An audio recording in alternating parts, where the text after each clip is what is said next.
Thank you very much, Chairman. Good morning. All invited speakers and experts came from 10 more countries. I'm having the honor to present in this KIS 2016. I'm Kyoungrean of KIOST and UST. My title is the Development of Remediation Technology for Beneficial Use of Contaminated Marine Sediments. Today's contents are right there. To save our important time and to keep my presentation time, so I just show you brief my slide. However, you may use my proceedings, and then I will show you some short movie files to increase your understanding related with my research result. Please look some photos. How clean and how peaceful. It's just natural environment. It's natural sediment and marine lives. However, there are so many amount of contaminated marine sediment in Korea and foreign countries. Today's story is that contaminated sediment, remediation of contaminated sediment, and then beneficial use of contaminated sediment. There are three basic factors in marine life. One is water quality, the other is marine life, and the last one is sediment quality. Definition of contaminated sediment, like defined by US EPA. It's how it comes and what is adversary effect also. And it's a real, very, very sad case, Minamata disease. Minamata is just a name of a city, but nowadays Minamata is a general noun, right? In USA case, and the Prof of management of contaminated sediment, USDP. There are three kinds of remediation method. One is monitored natural recovery. The other is in situ capping, and the last one is environmental dredging, and then treatment disposal, including beneficial use. The basic concept of monitored natural recovery. The schematic diagram of in situ capping. There are some merits and demerits of environmental dredging. In the field of environmental dredging, there are two kinds of technologies. One is mechanical dredging, the other is hydraulic dredging. Basically, six technologies could be used in the remediation of contaminated marine sediment right there.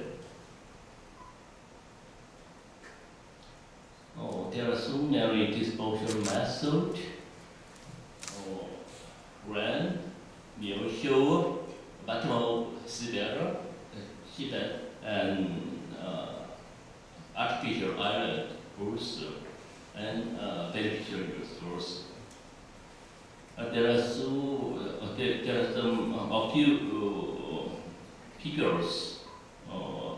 There are the environmental dredging facilities like the environmental red and others.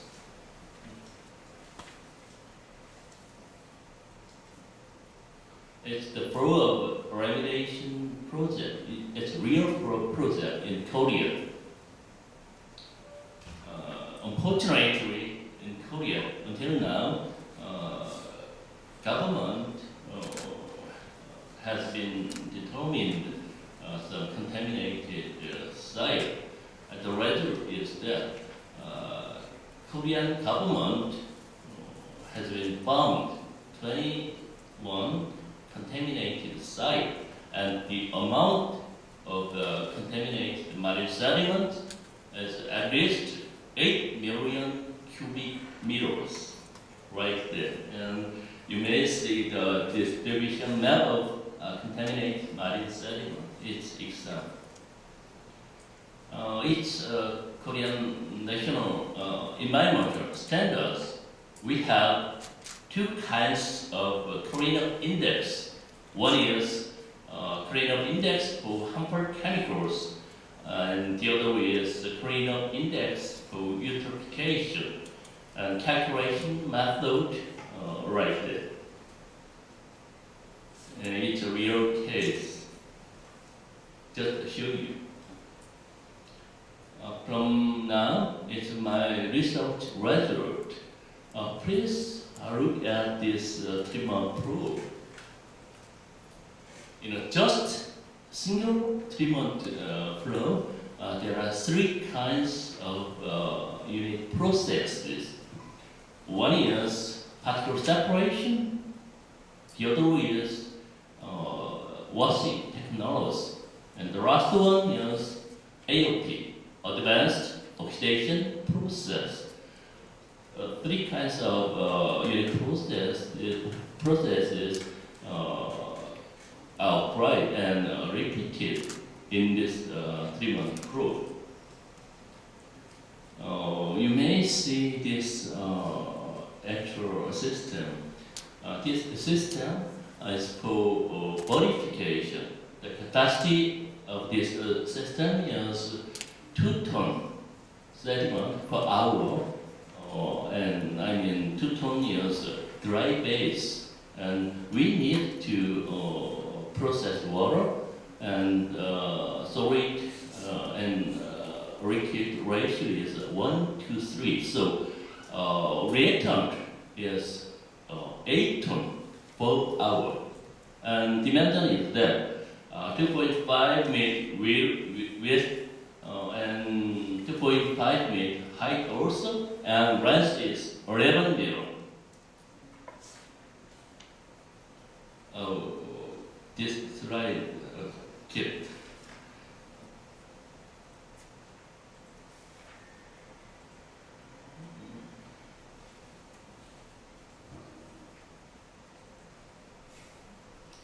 I will show you a short movie to increase your understanding. Here we go.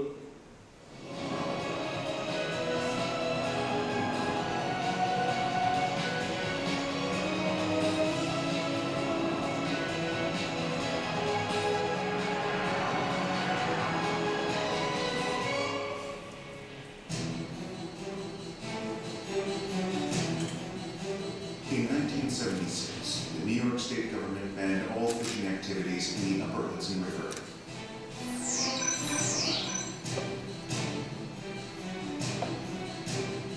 The main culprit was PCB.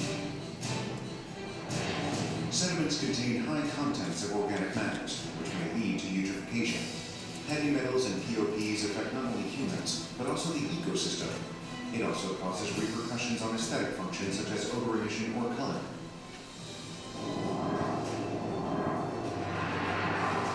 What about Korea? Is Korea safe? The Korean government made site characterization of sediments at 27 coastal areas. It was shown that the sediments in 21 areas, that is about 78% of the surveyed area, more than 8 million cubic meters of sediments were needed to remediation.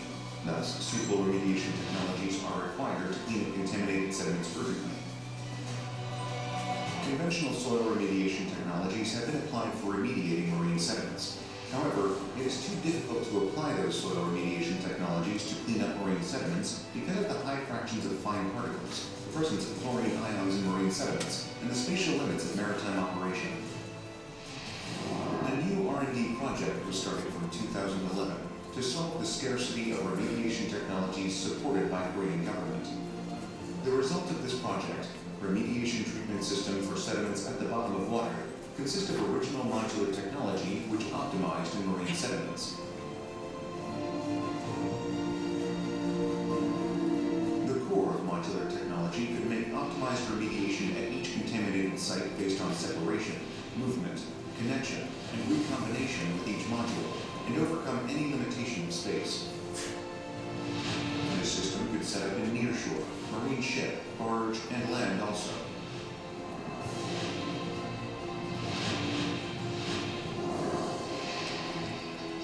This system consists of particle separation, washing, and advanced treatment in a single treatment flow.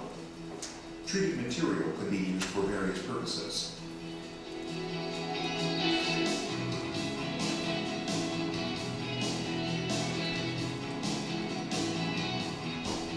Now, look at this system, which consists of 7 modules and have 2 ton per hour capacity.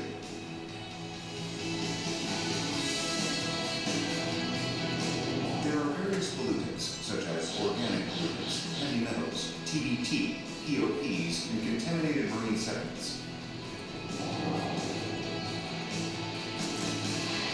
Contaminated sediments put in this system via hopper and conveyor belts. Coarse particles higher than 10 millimeters are separated by wet vibrating screen. Particles lower than 10 millimeters are adjusted with process water as slurry in a trittium scrubber. Then, magnetic materials are separated via wet magnetic separator.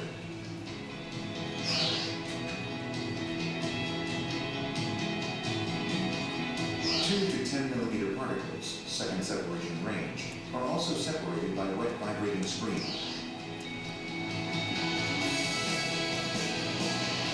Followed by coarse particles, which are low degree of contamination.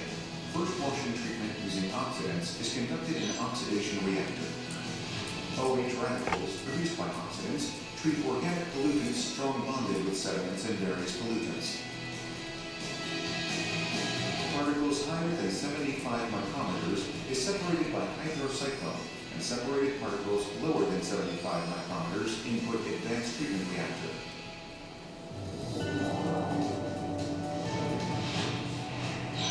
In the advanced treatment reactor, nano-sized fine bubbles with OH radicals could treat various pollutants bonded with fine particles strongly.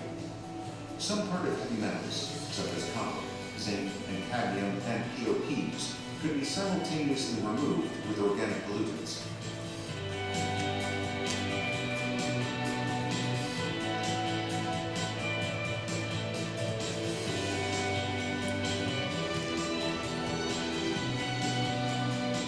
Then, treated fine particles are separated at 20 micrometers by modular hydrocyclone.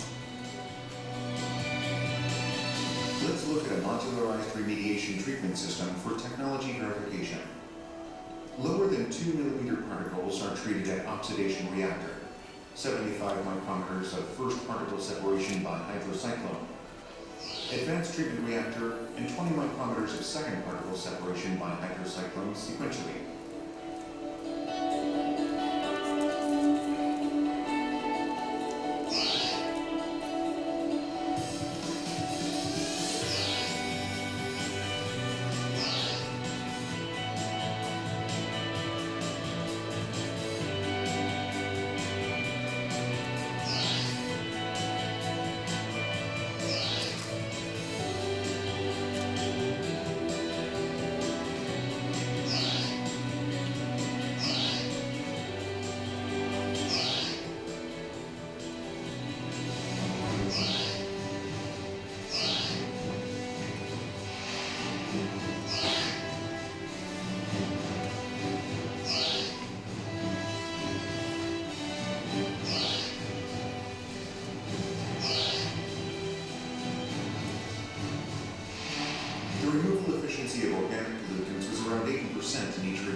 process. Some harder heavy metals and PO peaks could be also treated simultaneously.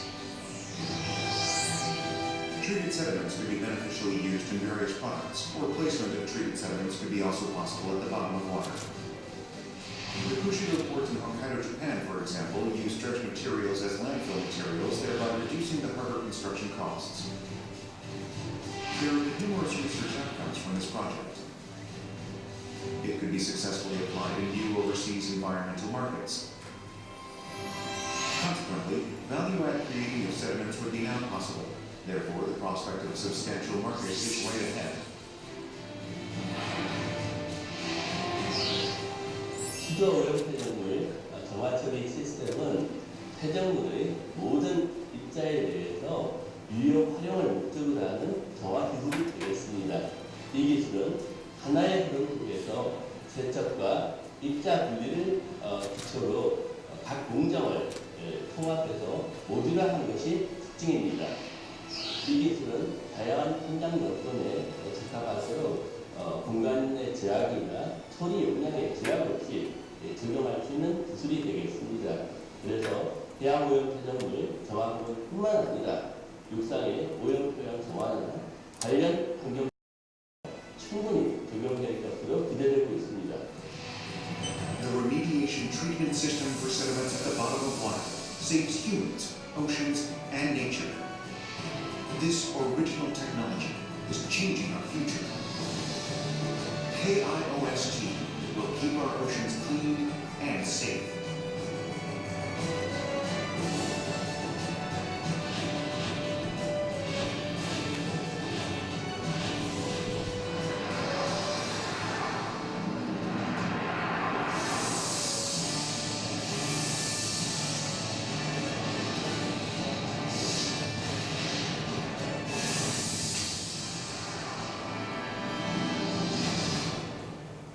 Okay, return to my presentation. Thank you.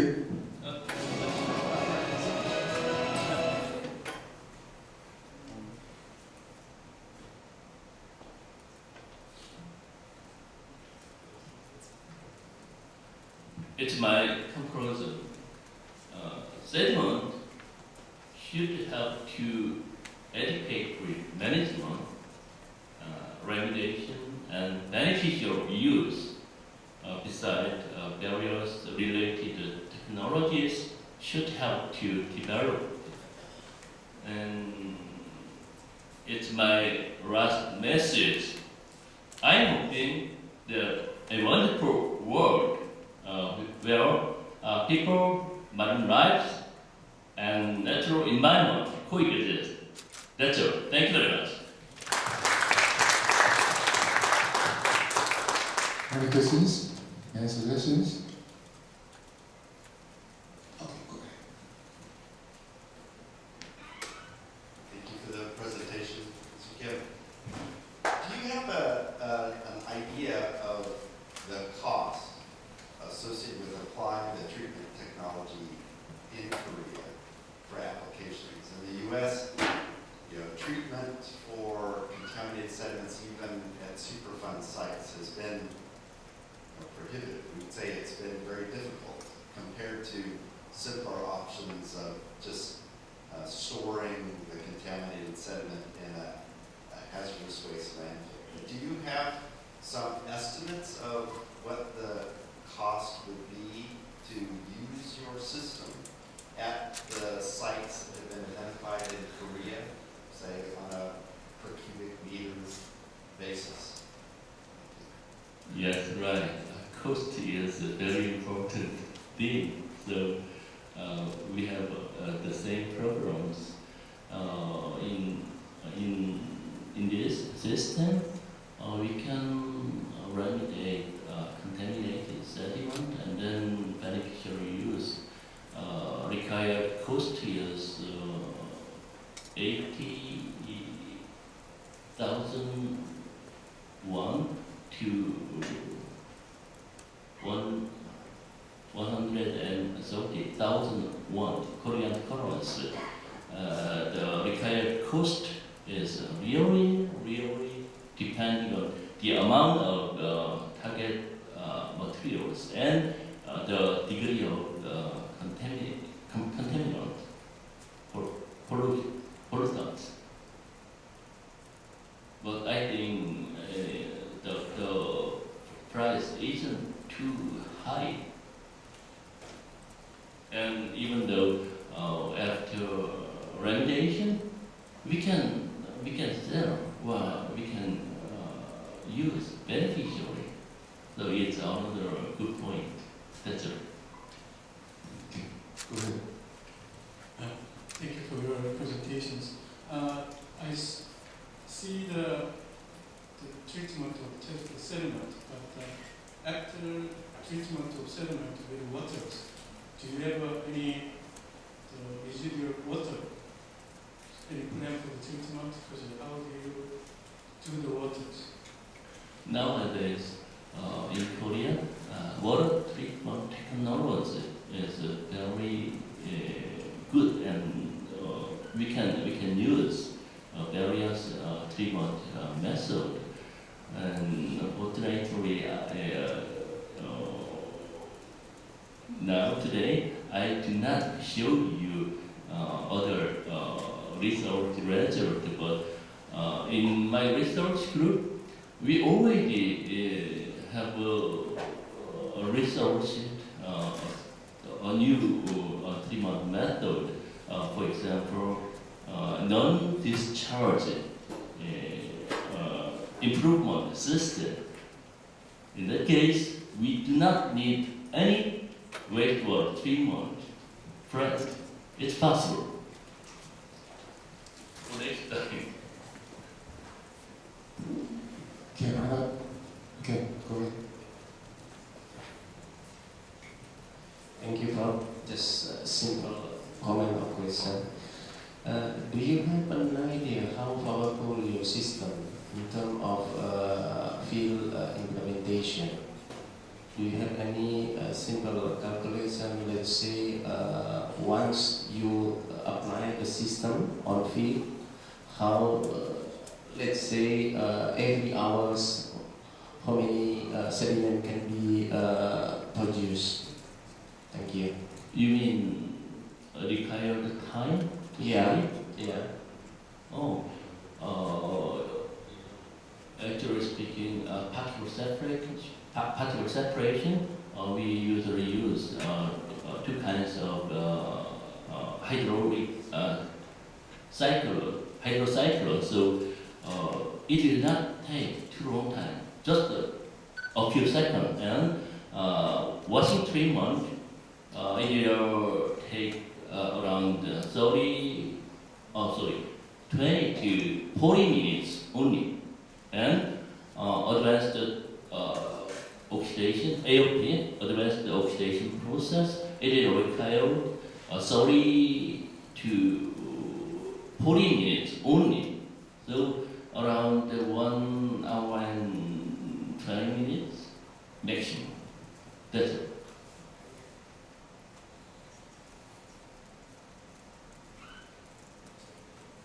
Okay, thank you very much. Stop here and move on to another topic.